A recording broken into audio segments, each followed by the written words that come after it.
எந்த ரூபத்தில் அந்த கடவுள் இருக்கிறான் என்பதை நீ காட்ட முடியுமா? ஏன் வலிக்கிறதா? அடிப்பட்ட வலிக்கிறதா? அந்த வலி எப்படி இருக்கிறது?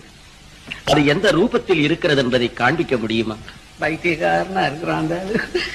அவஸ்தப்படுற துன்பத்திற்கும் அனுபவிக்கிற இன்பத்திற்கும் உருவம் ஏது? அதுபோல்தான் சகல ஜீவராசிகளுக்கும் இன்ப துன்ப உணர்ச்சிகளை தந்து உருவமில்லாமல் ஒளிந்து விளையாடுகிறான் கடவுள். கடவுளுக்கு கூட விளையாட்டு புத்தி இருக்குதா? அந்த கடவுள் காட்டும் பேரின்பத்தை மறந்து கயல்வெளியார் காட்டும் சிற்றின்பத்தில் உன் சிந்தையை சிதறவிடாது. இன்பத்துல சின்னது வேற பெருசு வேறையா? சந்தேகம் என்ன? அழியும் உடலோடு இரண்டர கலந்து அத்துடன் அழியும் அற்ப இன்பம் தான் சிற்றின்பம். ஆதியந்தம் இல்லாத இறைவனுடன் இரண்டர கலந்து அழிவே இல்லாத நிலையை அடையும் இன்பம்